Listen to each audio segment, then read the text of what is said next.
I'm Suzanne. I'm Derek. And we are really lucky today. Yes, we have two incredibly gifted, smart, talented, amazing individuals, Aaron McDonell, Moline, and Eric Manahan from Bard Shark Games. Did we get that right at all? Yeah, totally. Okay, Yeah. good. Yes! Yeah. Practice works. Can't believe it. Irish in there. A whole lot of Irish. Yeah. He's got the Yeah, Irish, just a I've got wee the kid. Scottish. Okay, right, good. We used to do an Irish show. We used to do Irish brogue around the house a lot. I don't know what you're talking about. Got it on lock. Yeah. Well, welcome to Nerdz Garage. Thank you so much. Yes, thanks for having us. And we are talking about Antematter today, which the artwork, I'm just going to say it, first of all, people ask us why we buy games, and I'll walk along, and when we could go out and shop, I'd walk along and be like, oh, I've got to have that game. And when I saw the artwork for Antematter, I'm like, ooh. Yes. I like.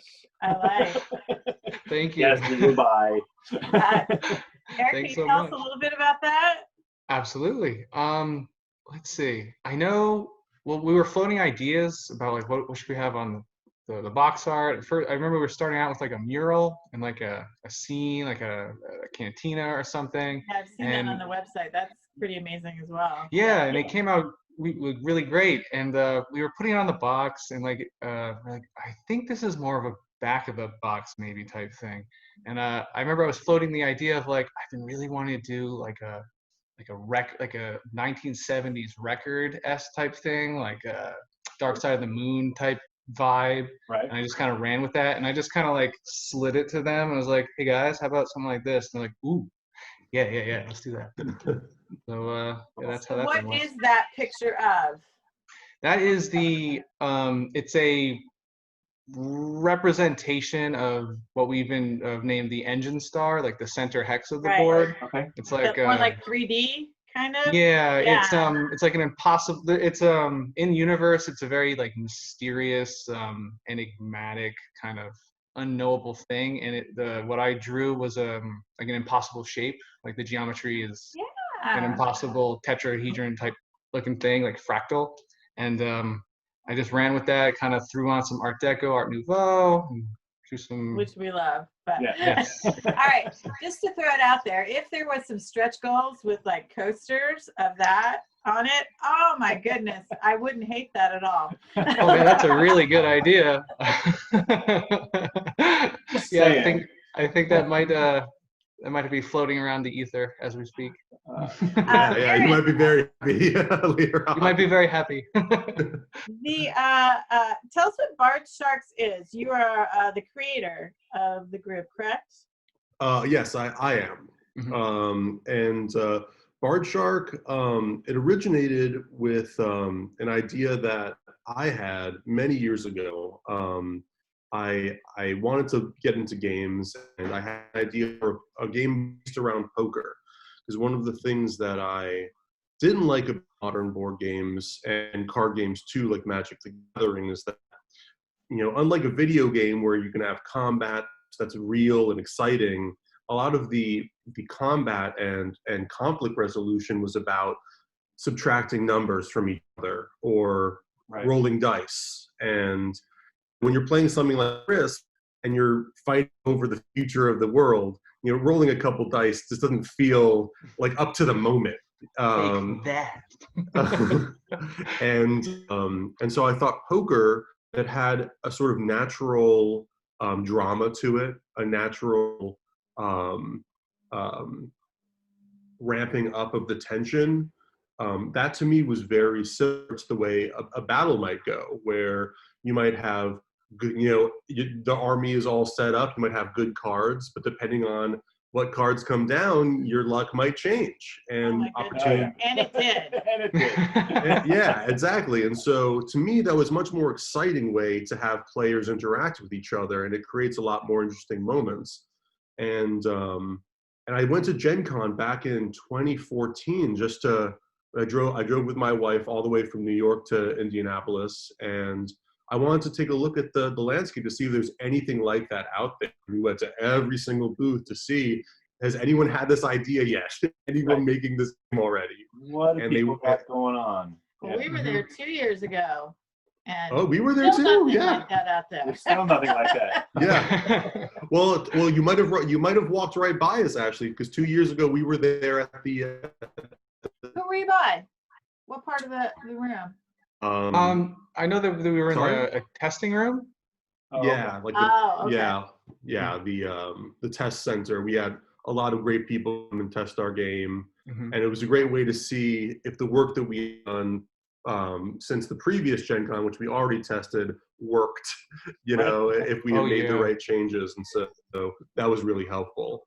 But once I had this idea for a game, it was sort of developing in my mind, and then my brother approached me about making it into a fully fledged game, and that's when I realized that the game was going to fit really nicely into this universe that I had been also making, you know, almost for 10 years now. Since college, I've been thinking about this world that the game takes place in, and so we started to get really excited about the game and the universe. And we brought in my friend Eric here, my then girlfriend, now wife, and we started a little team. It's been real fun. And we've been working on it ever since. People make games and there's a little paragraph of a character and there might be a big blurb in the rule book, but you really dove deep into the lore of what this universe is. So I sat down to pre-read the rules and figure out, okay, now That's his job. I've got to teach the group how we're going to play this game. So I did all that, and I'm like, well, there's still 3/4 of this book. What's going on here? And I started reading that, and I was like, this is amazing. The game teaches really well, and then I basically sent little bits of it out to each of them and said, you have to read some of this, and you have to read some of this, so we can all be different groups, because there's so much information there. Then you can almost have a role-playing game inside this game while you're playing the whole bit. It really made it so much more fantastic. And we're not shy, so when it came to learning backstory and character, because we play a lot of D&D, 3 games a week at this house. Loved it. Yeah, I mean, I spent more time reading about the backstories and the characters and the whole ideas, and then when we're sitting down and teaching the rules, I'm like, let me look at the rule book again, because I remembered everything about the backstories, but I had to oh shoot, there's rules. But it was just fantastic, because it made it, when we sat down and played our playthroughs with our group, it was so deep. There was so much going on, because you provided way more than, like she said, than you will normally see on a game. You might get that over several. If a game has several expansions, you'll get more and more story. This is right up front. Speaking of here's this world, and you gave us a whole world, which is just incredible. This is just that feels a animated series. Oh yeah, I know. That's so. I love that world. I know. I talked to you about that. It's a good world. Yeah. That makes us very happy. I know. I know. I felt. We've seen it a few times at the cons and whatnot, but people will be like, who am I playing? I'm like, oh, you're the Pharaoh. You're kind of jerks and you like messing with people. And then they just get into character and they're like, I have a card and I could mess with you. And I am the Pharaoh, so I will. It almost, I mean, you may have noticed that at times when people are playing a game, when you screw somebody over because that's what your card says you can do, people don't like it so much. But because there's so much backstory and description of what these groups are, is what you just said. Yeah, you can screw somebody over because that's the card I've got and I've got permission, and then the recipient actually is more okay with it because that is you. Well, I should expect that. I found the lore was very balanced, even though they're all very diverse. Can you tell me about how you came up? How, was it a lot of play testing? What was it to make it so even? Because they all have good mechanics. Yeah. Thank you. Yeah. So the cards, we knew that the cards and the different crews were going to be the keystone of the game. If they weren't fun, then everything is just rules, and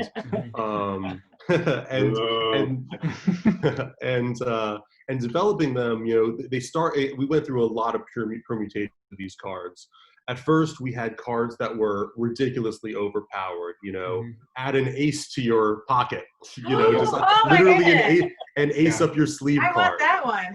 Yeah. Somebody out there had an ace up their sleeve. It was a little unfair. Yeah, and we tested it and tested it and tested it, and a lot of the cards that were in the first version are still there in one form or another. We had to make a lot of cuts and even some of the rare cards, their abilities were so powerful that we turned them into other cards. We turned them into our deck of Enigmata, right? Where you used to be able to use some of those effects after the flop as a card, and we'd have multiple players using really powerful cards on a single flop, and it would just be mayhem. Absolute mayhem. And we love mayhem, but like it was happening every single hand that someone would have one of these things. So we said, let's make it a mechanic where there's a chance that it can happen. It can only happen once per hand, and that'll be enough mayhem for everybody.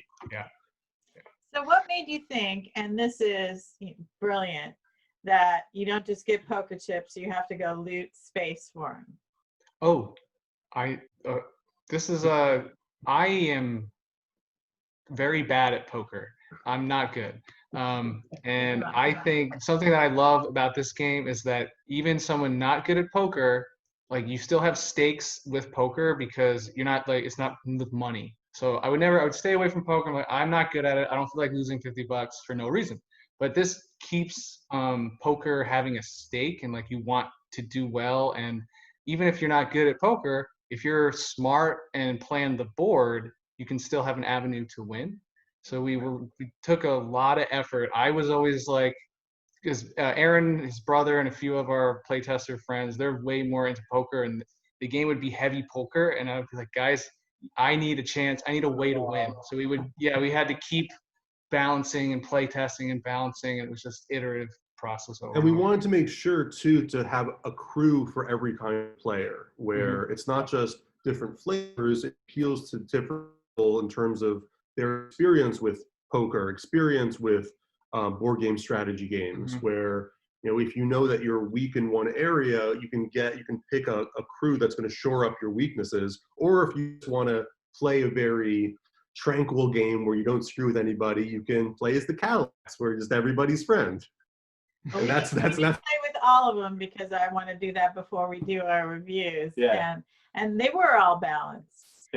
And I'm a completionist. So when I saw that I could go to every planet and get my cargo, and then go and get more coin, I was so focused on that, I didn't realize that they're coming up on me and stealing my loot right from me. I have no idea what you're talking about. Where did it all go? So as intrinsic as the poker game cards are, the crew cards for the loot phase is just as in depth and strategy too. I found it's oddly satisfying. Leaning into the board and collecting stuff that way, and like I would go and back and forth to the center when I've got 3 cargo. I got 3. I'm going back. I've got 3. I'm going back, and I would loot people. And when I had that clan, that was really a lot of fun. And I'd find other ways, because I knew when it came to the poker game, who knows what would happen to me, because I'm just like, sure, I'll play. I get a pair, and I'm gonna lose all my money. Yep. Some way to get income. Yeah, that sounds like me. One of the things I really love about the game is that, unlike poker, where if you get a bad beat and you lose all your chips, you're out. You're out of the tournament unless you can buy in for more money, and that's sometimes painful. But there have been times, where myself or one of my partners, we've been playing and they've gone broke in the second or third hand, and they've used their crew cards in the later stages once they become more powerful to really catch up and win sometimes. And it's really exciting the comeback mechanic that we gently push in, where the stakes get raised and we give you a little bit of a bump forward. You know, we don't make you start from 0 chips. Yeah. Every new round you get an opportunity. Describe the loot phase for everybody, because it is like getting a new backing each round. You go into poker. Yeah, so the loot phase is to me the core of like what makes Antematter a board game, which is, you know, you have a board that's hexagonal, it's a hex grid, but instead of being a board where everything stays put, you have these planets that are always moving. And brilliant. Super, yeah. Brilliant. Explain to everybody how that works. So every turn after the poker phase, before the next loot phase happens, the planets each move counterclockwise around the end star, the way real planets do, and they all have different speeds at which they orbit. And so as a player, you need to understand, if I want to get to that white planet, but I know that next turn it's moving 3 hexes away, it might be further away from me next turn than this other planet that's coming around from the other side. So it's really going to alter the way that you strategize your maneuvering. Took me games in to figure that out, and I put it in a review, because that is a vital mechanic. But we also tried to have some fun with it too, where if your rock hangs out on a planet and stays on, you can move with the planet. So you get those 3 extra moves if you're on the white planet, and then you also get to slingshot off the planet, which is like, what's cooler in sci-fi than like using a planet's gravity to boost yourself. Yeah, there was an iteration of the game where we didn't have the ships being able to carry the planets, and we're just like, you should be able to ride it the whole way. Why not? The whole way.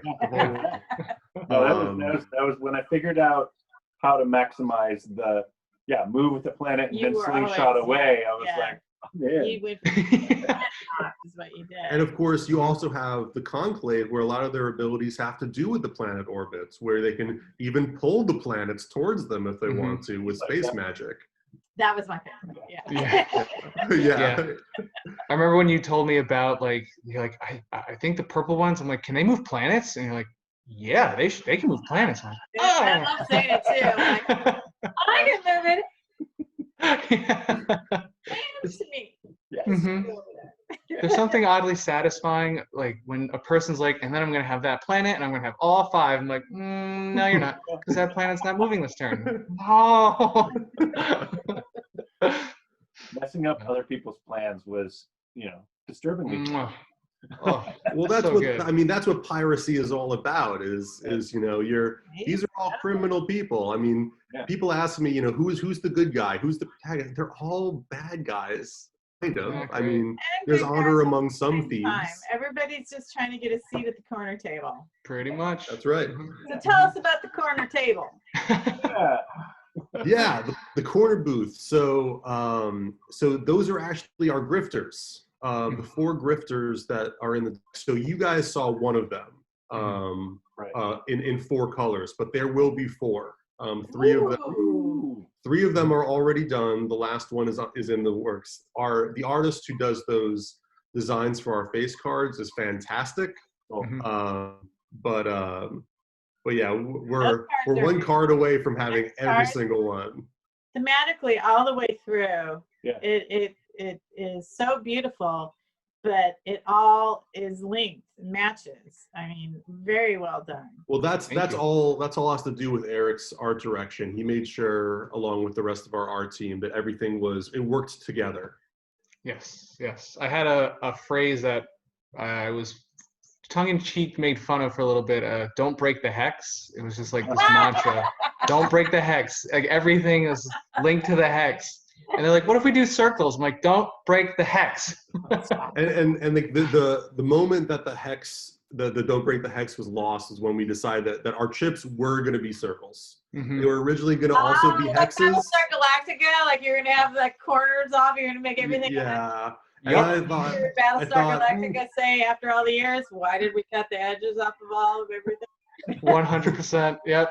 And then we're like, Yeah. to make an entire poker set of hexagonal chips was going to cost a whole lot of scratch. And they're like, Eric, Like a we can't car? do the hexes. And I was just like, How infinite sadness. invested are we in those X's? Yeah. Oh, yeah, maybe Kickstarter. Who knows? Yeah, the stretch goal. Yeah. Antimatter Hex Well, maybe Edition. one token, a hex token, like maybe that's the marker for the round. Mm-hmm. Yeah, Oh, we're, we had an idea Not about like that a actually. complaint. You want to tell them about the marker? Yeah, we a piece that is relatively, it's been designed, but we're having a like a turn marker to Oh, good. to like count what the ante's up to, like 1 ante, 2 ante, 3 ante right now, and it's a 4D die, so you on the table you turn it and whatever the numbers at the tip. It also functions as the dealer chip. Right. So Oh, nice. it gets moved with the poker deck, and then you turn it to account for what turn it is, and that's how you can turn, and you keep the dealer.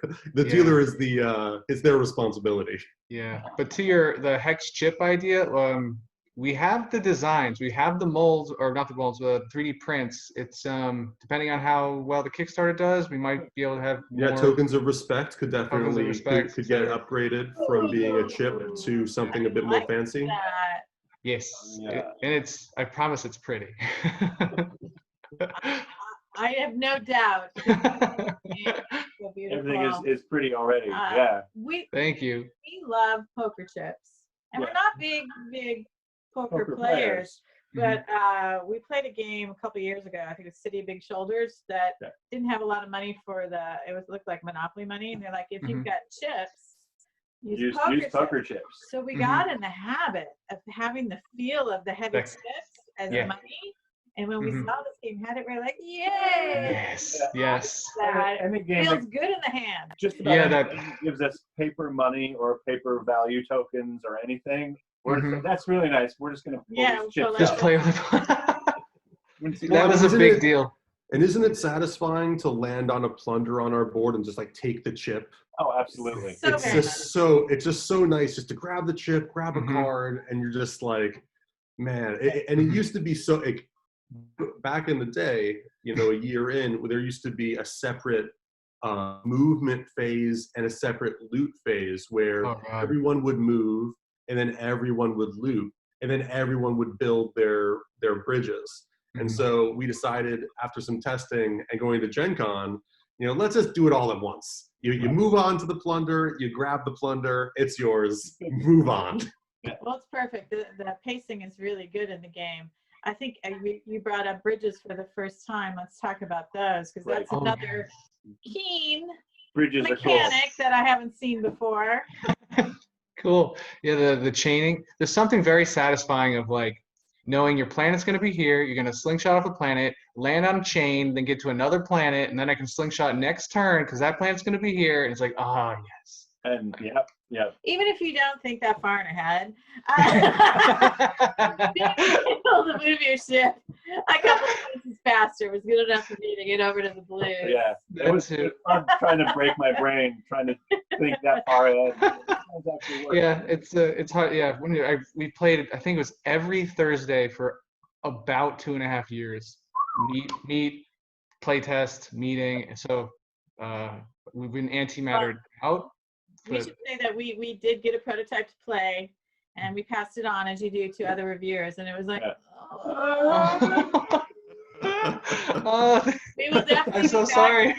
We feel like this game could be timeless. There's a couple games that it's like during the pandemic here. We're going to play something that makes us happy, and we brought out a game that we hadn't played in a while, but it always, that mechanics we enjoy, and we forget that how much we like it. And we feel like Antimatter is like that it's not a game you're going to play and it's going to sit on the shelf forever. People are going to come over, people that are new. Oh, you need to try this. Yeah. When we're having a bad week and it's our day to play whatever game we want, that's one of the games we go to. It's like, this is a comfortable game. I love that. Yeah, we can't tell you how great that is to hear. I mean, really. We haven't had our game group together since February because of everything, and we've been in our bubbles, and we've all been tested, and We're good. So we met this last weekend, and they had read the review, and they're like, "Are you bringing it?" And I'm like, "Oh, No, we're not. but they're huge. They're huge poker. The husband They like and loves poker, enough for the and whole can't building. wait for it to get on Kickstarter and to back it and Yeah. get it. And I said, well, that's great. Just in case this goes on forever, if we get 2 games, we can do it Zoom wise. Oh yeah. Yeah, totally. Yeah, that's thank you, and that's so nice to hear. We have planned Kickstarter stretch goals are more. We have like 3 new factions in the works, so we'll have more like Wow. like a more character I thought it select was screen. a complete perfect game, and they're adding more to it. Mhm. And I forgot to bring up one of my favorite things, and our son's favorite thing that you have to talk about is the dive bar. oh yes. Oh yeah. I mean, what's Star Wars without a seedy bar full of untrustworthy people? Yeah, nefarious criminals. And what can we do at the dive bar that's different than the other planets? So the dive bar is where you stack up for your crew. It's our mechanic for getting a better hand of cards. You can, or just more cards. If we want to give players the opportunity to play as many crew cards as they possibly can. If you really love our faction and you want to maximize how you use it, you can use dive bars to, quickly replenish. You can use one of your ravens as completely, it's the recruitment raven. Just keep going around and getting more and more cards, play them all the time, get more. Did that. He basically camped out at a dive bar with one of his ravens, and he had a faction that he really loved. And so by the second game, he camped out there, he had enough loot. And he had a few cards that he really maximized. The character cards. Where you can borrow from the bank, right, and take from the other player's stack and use that as their bet. So he would just dump hands until his deck cycled again. Until he's ready to play That's poker. hilarious. That's so good. That was his complete strategy. And it worked really well. Yeah. What's amazing about I come from more traditional like coding games, like platformers and whatnot, and it's so amazing to like hand it, like you'll know how you're supposed to play it, and then you give it to somebody and they do something you've never seen before, and you're like, oh, you can do that. I remember I was at a Gen Con and I saw someone do the same thing, and in our playtest we never kind of camped dive bars, and it's so effective. Oh yeah. As soon as he went through, got the cards that he really wanted and he'd used them, he's like, all right, dump. I'm again. I have to admit, my first 2 games, I was so nervous at the poker part, I didn't even use my crew cards. And then our son came in and went boom, boom, boom, boom. I'm like, whoa! Calm down. These are meant to be used. I told you I like space and I like grabbing all that, and I was doing poker like as a back part of the game, and I'm like, whoa, I've got this all wrong. Well, I mean, that's why we really wanted to not put any limitations on the use of cards. We wanted you to feel like you can use them and should use them whenever the situation arose. That's why there's no currency to use them like mana in Magic, or a limitation on how many per turn you can play. I think a couple of the very powerful cards have the Destiny ones. Yeah, Destiny cards. I think the Wetwork card, you can only play one of them every phase. But those are the exception to the rule of play as many cards. And to give you a little preview into one of the factions that we're planning, one of the 3 as a mechanic, is that we'll have cards that get more powerful the more of them you've played. So if you... So they stack. So like maybe a card will send you 1 hex for free, but if you have 3 or 4 of them in your discard pile and you play a higher tier card, you add those burns up and you can get a lot of value at them. Oh, that's amazing. So it sounds like your son would be someone who would be really interested in just throwing all those cards out. He manages to... Yeah, he turns every game that we get, he manages to turn it on its head some way, because he just goes outside the regular box and just goes, wow, let's take this for a spin and love it. Do this. It's fantastic. It's really fantastic. Gen D&D mine, but he's also he's in a master's program at Full Sail for game art design. So they teach him to think out of the box. They're always thinking. Yeah. Mhm. Those guys come over and That's they great. destroy us at every game. Yeah, that's awesome. Yeah. I love game breakers. Like, how can I break this game? Oh, they've been playing D&D for almost 3 years, once a week until Pandemic. They do it pandemic. online. Online now. But they'd come over and they'd do their homework, but then I'd be like, come on, we have to play a game. I have to do a review for somebody. And we'd played it and they played it. I'm like, It's a whole other you game. guys are nuts. That's But they awesome. can find the cracks in the system too in Oh, yeah. some games that we've played for people. Mhm. Not And that- how? Go ahead. I was gonna say, did you notice a difference when like one more person plays and then just having two more people play, and like did it drastically change your Yes. strategies or anything? Yes. It kind of made it. I guess I was more reckless the more people Right. Cool. A because little more risky. Yeah. Cool. I know how two of the people play, and then if they're gonna throw whatever, like at one point to even see the blind, it was like 500 Nephilims, and I'm like, Oh, I yeah. want to see. I He mean, just front load the. He'd not front the load the blind, bet. what is it called? Just like, The- oh my god. what are the three called that you turn over first? Oh, the flop. Flop. To see Just the see flop. the flop. It was up to 5, 6. At one time it was almost 1,000. I'm like, but I'm stubborn. I'm like, I think I have something. I want to see it. I'm not gonna. I would fold. He would go, and it would go about 50-50 if it worked for him or not. But. It never worked. But, yeah. That's more my strategy. I bluff. I try to bluff. I mean, Very he sometimes he thinks he's bluffing, but he actually has cards and he just hasn't realized it yet. Yeah, That's happened happened to sometimes. multiple times. He's like, "Well, I got nothing, guys," and like, What "No, do I no, have?" Eric, you have a flush." Yeah. You can't play if you don't know. You can't bet 1,000 if you don't know what you have. I felt like when we played, the two of us or just three of us, we're doing a lot more thinking about the game and trying to see how everything works. And then when we get 4 people or different people in playing, then it becomes more risky and start taking more chances and go, okay, I've actually got to play to win now. Yeah. All right. So I know it's not a 2-player game, but we did. I want to see every little bit of the game. So we did do a couple games with just us. And we know some of the cards didn't work. And it felt more like a space game than a card game. Cool. Yeah. Cool. Very cool. I mean, it showed, and now hearing it. And everybody, it's not a 2-player game. It's a 3.5. Hearing Don't be me. hearing the amount of play testing and work that went into it on the front end shows. It showed when we were playing it as 2 people or Oh, with yeah. 3 or 4 Yeah, people. it works. Wow. It put the board in the board game, and it isn't just a board game that supports a poker game. It was a very well-rounded mix. So how That's many so years? great to Is it hear. 5 years in the making? 3 years. 3 years? 3 years. Many of most of the team has other full-time. Like I'm an architect full-time. Ari's a artist full-time, and I went to graduate school. You went to 3 graduate months after we school. started making the game. yeah, right. In time.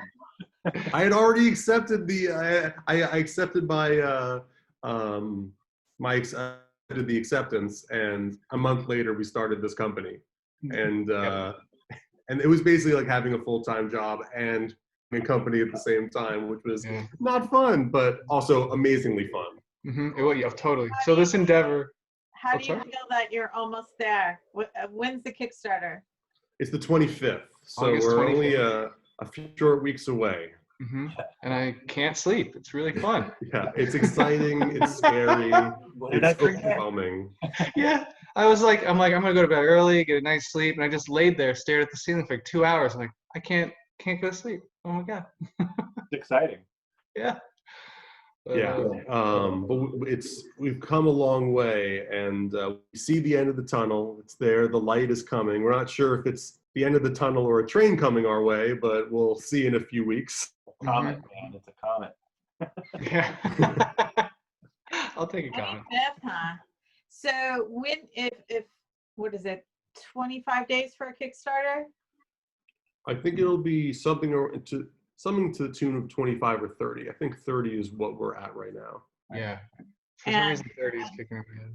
And an idea when delivery would be.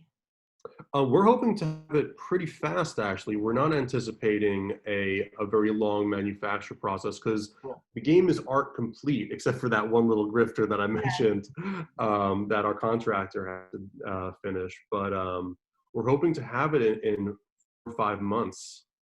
So exciting. See? So Yeah. everything's local, okay all the to wait, art to and the wait. designers are all local, correct? Yeah, well, our core team is all East Coast, West Coast, and then we have a contractor in Minnesota, some artists from all around the world who have been liking our stuff and offering their services. And you know, of course, in this pandemic, we've had the opportunity to meet a lot of people that we wouldn't necessarily have otherwise, because you know, people have been let go, they have not as much work as they used to, and so we've been happy to bring those people on to help us share our vision of the world. And that's how you get the face cards for the poker deck. But of course, the back of the poker deck was designed by our in-house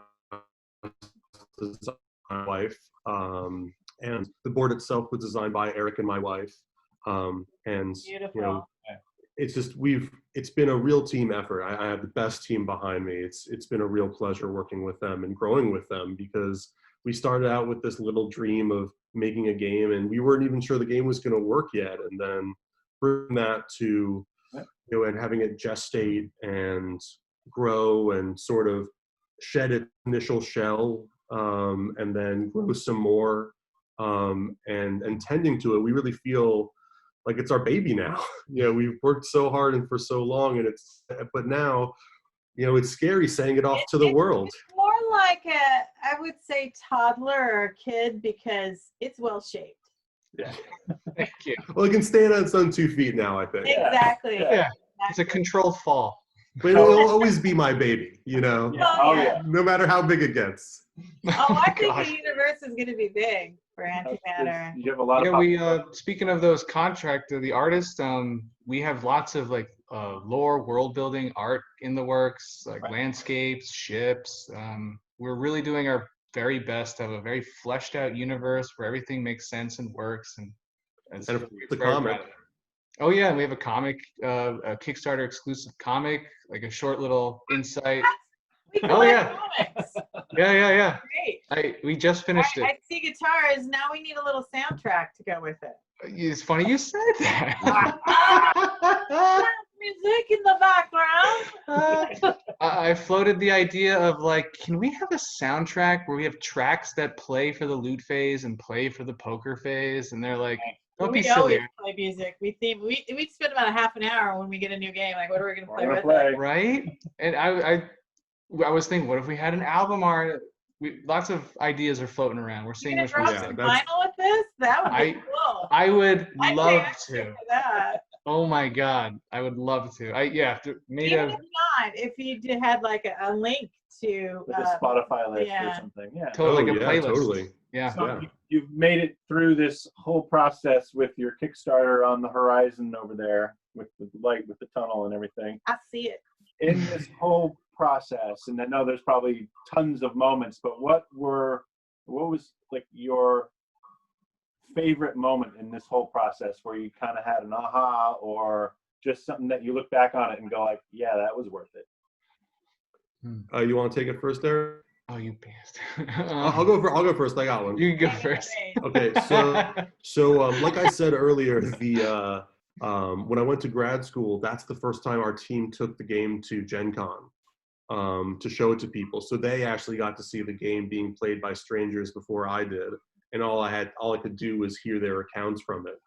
But the next year when I graduated and I went to Gen Con myself, I saw for the first time people who were excited about games playing the game for the first time. I saw, and this is an earlier version of the game. This is the game compared to what it was when these people played it is much simpler. It's much cleaner. The pacing of it has been improved.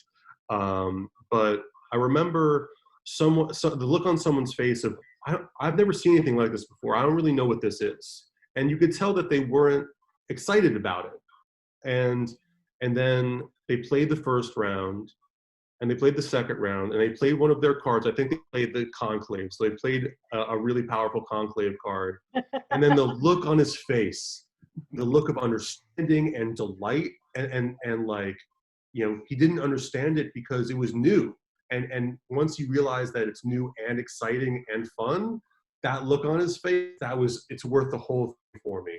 It's cool. Just to take someone skeptical and bring them all the way around. Mm-hmm. Like, that to me is like my favorite moment. Yeah, we had kids like that. They would be kind of skeptical, kind of weird, and then all of a sudden they'd come back later and be like, "Hey, I brought all my friends to play." I'd be like, "Oh, lovely."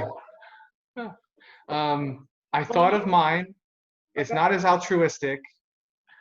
It's more selfish, but it's the one I'm thinking of. But so it's to something you said earlier, the lore, the dense lore in the back. We had the manual, and it was the manual. And I was taking a shower, and I was like, we have to put the lore in. And I called Aaron immediately. I'm like, we have to put the lore in. He's like, I don't know, man. We have to send it out in a day. I'm like, we have to put it out, because I'm thinking of this quote of rich, dense lore any role player will love. And then you're like, there's the first line of one of your paragraphs where it's almost verbatim that. I was like, oh my God. I was so happy. I was so psyched when I found that. It's not all rules. Oh, what's all this? Yeah.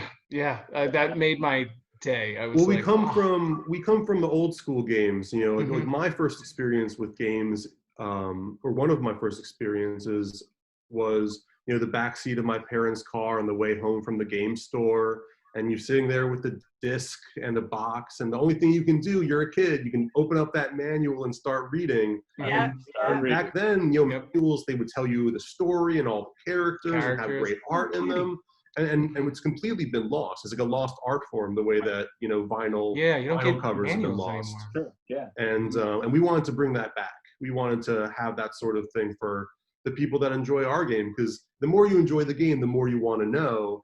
And I think that the more you know, the more you enjoy the game, like you were talking about before, getting into the sort of RPG elements of the universe. Mm-hmm. And that's something we really thought was important, not just for the crews to feel different in their gameplay, but to, be able to have a different fantasy to immerse yourself in.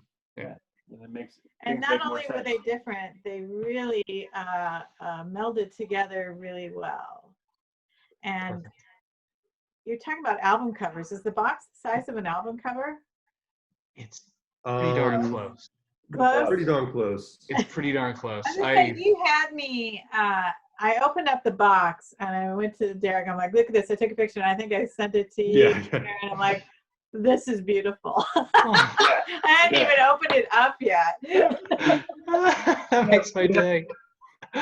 Yeah, I'm very happy that it was received well. I was going for the album cover and just kind of said like a moody, mysticky, just like you're in for something. I'm very happy about it. Yeah, thank you guys so much for all your kind words and your review too. We did a jig. What Eric did, I did a little jig with my wife. Oh yeah, I was having a bad day and then I had a very good day. From the heart. Thank you. Really, we're encouraging everyone we talk to check you out, because not only, like you said, is it unique, but it's obviously been play tested and fine-tuned and well thought out, and it's like the first first series that comes out on TV, and you're like, oh, it's so cool, and then the next season's like, poof. Yeah. Like when you get to the poker phase, it's like, wow, this is a whole new world. Yeah. That's great. It was like she said, you really didn't want to send that one off. I know, I'm so sorry. We're patient. We'll come back around. All right, so tell us, it's August 25th. 25th. You look for Antematter by Guard Shark Games. Thank you, Aaron, and thank you, Eric.